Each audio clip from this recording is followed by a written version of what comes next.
சுத்துமாத்து வேலைகளை செய்து கொண்டிருக்கின்ற நபரோடு சேர்ந்து, அது மாத்திரமல்ல, யாழ்ப்பாணத்துக்கு வருகின்ற பொழுது வேட்டியோடும் கொழும்பில் கோட்சூட்டோடும் இங்கிருக்கின்ற சிங்கள நபர்களோடு இங்கிருக்கின்ற தாங்களுடைய பிள்ளைகளுக்கு சிங்களவர்களை திருமணம் செய்து கொண்டு சொகுசாக வாழுகின்றவர்கள்.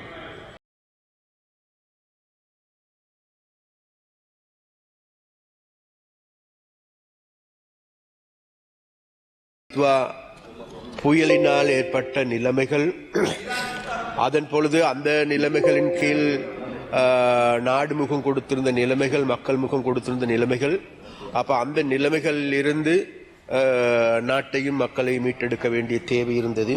அந்த தேவையின் கருத்தில் கொண்டுதான் விசேடமாக இந்த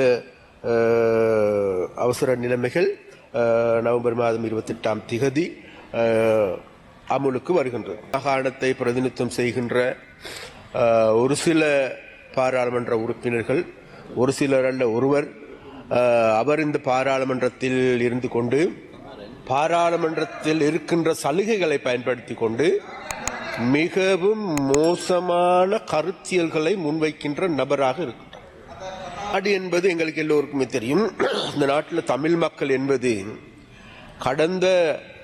கடந்த அதாவது இன்னைக்கு யுத்தம் முடிந்து 17 வருடங்கள் ஆகின்றது. அதற்கு முன்னர் 30 வருடங்களாக இந்த நாடு யுத்தத்துக்கு பாரிய அழிவுகளை சந்தித்தது. அப்ப இன்றைக்கு ஒட்டுமொத்தமாக ஒரு 47 வருடங்களுக்கு முன்னர் நாங்கள் எமது நாட்டை திரும்பி பார்க்கின்ற பொழுது பல்வேறு நெருக்கடிகளை சந்தித்த போது, அதன் பொழுது விசேடமாக தமிழ் மக்கள் அழிக்கப்பட்ட பொழுது, தமிழ் மக்களுக்கு இருக்கின்ற உரிமைகள் பறிக்கப்பட்ட பொழுது, தமிழ் மக்களுடைய பொக்கிசமாக கருதப்பட்ட யாழ் நூலகத்தை எரித்து சாம்பலாக்கி 97,000 புத்தகங்களை கொளுத்திய பொழுது, யாழ் மாவட்ட அபிவிருத்தி சபை தேர்தலை நடத்த விடாது மோசடி செய்து அதன் கீழ் விசேடமாக வடகிழக்கில் இருந்த இளைஞர்களுக்கு, யுவதிகளுக்கு ஜனநாயக நீரோட்டத்திற்கு வருவதை தடுத்த நிலைமையின் கீழ் தான் கடந்த காலங்கள் யுத்தமாக பரிணமிக்கப்பட்டது. அப்ப அன்றைய காலகட்டத்தில் அந்த யுத்தம் தொடர்ந்து இடம்பெற்றுக் கொண்டிருக்கின்ற பொழுது, யுத்தம் மூர்க்கத்தனமாக நடந்து கொண்டிருக்கின்ற பொழுது, அன்றைய காலகட்டங்களில் இந்த மட்டக்களப்பு மாவட்டத்தை பிரதிநிதித்துவம் செய்கின்ற நபர் அவருடைய தாத்தாவை எடுத்துக்கொண்டாலும் சரி, அவருடைய அப்பரை எடுத்துக்கொண்டாலும் சரி, இவரை எடுத்துக்கொண்டாலும் சரி, அன்று தமிழ் மக்களை கொன்றொழித்த, தமிழ் இளைஞர்களை சிறை வைத்த, தமிழ் யுவதிகளை மானபங்கப்படுத்திய நபர்களோடு கூட்டு சேர்ந்து கொண்டிருந்த நபர். சபையில் இருக்கின்றார்கள் ராஜபக்சாக்களுடைய குடும்பம், ராஜபக்சாவுடைய மகனார். அப்ப அந்த மகன்களுடைய மகன்களால் உருவாக்கப்பட்டிருந்த தமிழ் மக்களுக்கு எதிரான குழுக்கள் இருந்தது. தமிழ் மக்களை வேட்டையாடுகின்ற, தமிழ் இளைஞர்களை வேட்டையாடுகின்ற குழுக்கள் இருந்தது. அப்ப அந்த குழுக்களோடு சேர்ந்து தமிழ் மக்களை வேட்டையாடிய நபர் இன்றைக்கு என்னமோ நீலி கண்ணீர் வடிக்கின்ற நபராக மாறியிருக்கின்றார். தமிழ் மக்கள் மீது கருணை காட்டுகின்ற நபராக மாறியிருக்கின்றார்.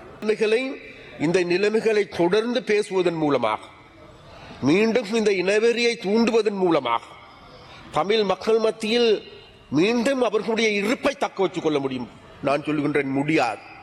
இனி வருகின்ற காலங்களிலே இது நாள் வரைக்கும் தமிழ் மக்களை தமிழ் இனவாதத்தை பேசி, விசேடமாக கடந்த உள்ளூராட்சி சபை தேர்தலின் போதும் கூட கடுமையான இனவாதத்தை பேசி அதன் மூலமாக சூடேற்றி மக்களுடைய உரிமைகள், தமிழ் மக்களுடைய காணிகள், தமிழ் மக்களுக்கு இருக்க வேண்டிய சொத்துக்கள் அனைத்தும் பறிமுதல் செய்யப்படும் என்கின்ற பயத்தை ஏற்படுத்தி அதன் மூலமாக தங்களுடைய இருப்பை தக்க வைத்துக் கொள்ளலாம் என்று நினைத்தார்.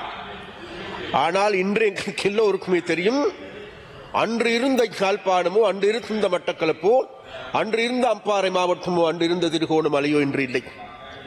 முற்றிலும் மாறி இருக்கின்றது. அது வன்னி மாவட்டத்தை எடுத்துக்கொண்டாலும் சரி, எல்லா பிரதேசங்களில் வாழுகின்ற, விசேடமாக மலையக பிரதேசத்தை எடுத்துக்கொண்டாலும் சரி, மலையகத்தில் வாழ்கின்ற மக்களை எடுத்துக்கொண்டாலும் கூட, இந்த அவசர காலம் பயங்கரவாத தடுப்பு சட்டங்களின் கீழ் கூடுதலாக பாதிக்கப்பட்ட மக்கள் இருக்கின்ற பிரதேசம். ஆனால் நாங்கள் சொல்லுகின்றோம், கடந்த காலங்களில் இன்றைக்கு அந்த மட்டக்களப்பை பிரதிநிதித்துவம் செய்கின்ற நபர் இன்றைக்கு இந்த கொழும்பில் இருந்து சுத்துமாத்து வேலைகளை செய்து கொண்டிருக்கின்ற நபரோடு சேர்ந்து, அது மாத்திரமல்ல, யாழ்ப்பாணத்துக்கு வருகின்ற பொழுது வேட்டியோடும் கொழும்பில் கோட் சூட்டோடும் இங்கிருக்கின்ற சிங்கள நபர்களோடு இங்கிருக்கின்ற தாங்களுடைய பிள்ளைகளுக்கு சிங்களவர்களை திருமணம் செய்து கொண்டு சொகுசாக வாழுகின்றவர்கள்.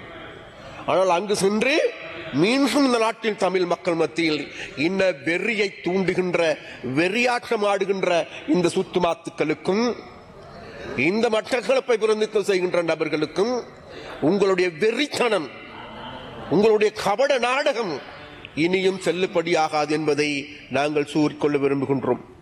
கடந்த காலங்களில் அவசர கால சட்டம் என்கின்ற பொழுது நானும் கூட கடந்த காலங்களில் இந்த அவசர கால சட்டத்தை இந்த பாராளுமன்றத்தில் நிறைவேற்றுகின்ற பொழுது நானும் இந்த பாராளுமன்றத்தில் இருந்தேன்.